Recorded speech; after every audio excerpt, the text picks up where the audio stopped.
चलिए बच्चों प्रश्न को देखते हैं। प्रश्न है, रिक्त स्थान तथा रिक्त स्थान अवस्था में HCF2 एक रंगहीन तथा स्थायी रिक्त स्थान होता है। तो चलिए बच्चों इस प्रश्न की मुख्य अवधारणा की बात करें। यहाँ पर मुख्य अवधारणा, तो बच्चों यहाँ पर बात करें HCF2 की, तो HCF2 क्या होता है बच्चों? HCF2 ज़ीनोन का फ्लोराइड है।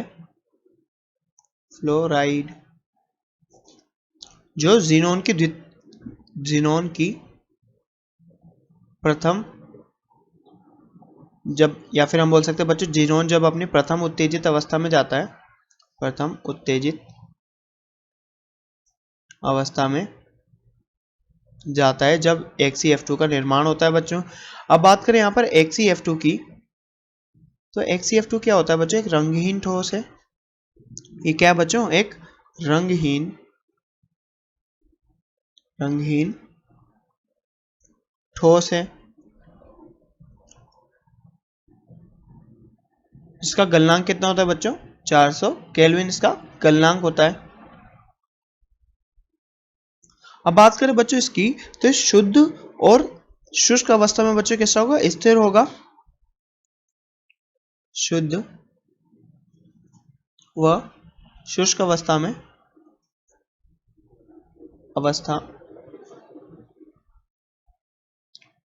स्थिर होगा। और बच्चों हम इसे निकल के पात्र में भंडारित करते हैं। निकल के पात्र में भंडारित करते हैं।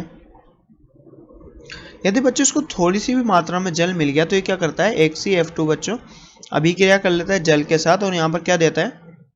ज़ीनोन प्लस HF प्लस O2। इसलिए बच्चों हम यहाँ पर इसको शुद्ध अवस्था में और शुष्क अवस्था में रखना चाहिए। यदि इस अभिक्रिया को हम संतुलित करें तो 2H2 2HCF2 के साथ अभिक्रिया करके 2 ज़ीनोन के परमाणु साथ में बच्चों 4 HF देंगे।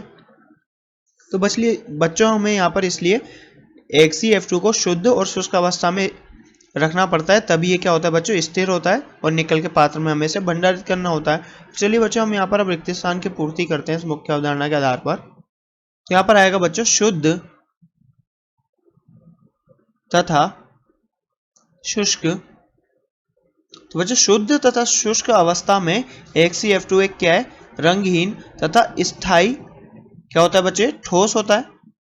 ठोस होता है। तो बच्चों यहाँ पर हमें रिक्त स्थान की पूर्ति करने को कहा था, तो हमने मुख्य अवधारणा में जो समझा यहाँ पर उसके आधार पर हम कह सकते हैं बच्चों कि पहले रिक्त स्थान में हमने शुद्ध, दूसरे में शुष्क और तीसरे में ठोस भरा। और अब इस कथन को पढ़े हम, तो शुद्ध तथा शुष्क अवस्था में HCF2 एक रंगहीन तथा स्थायी ठोस होता है। तो बच्चों आशा करते हैं आपको प्रश्न समझ में आया होगा। धन्यवाद।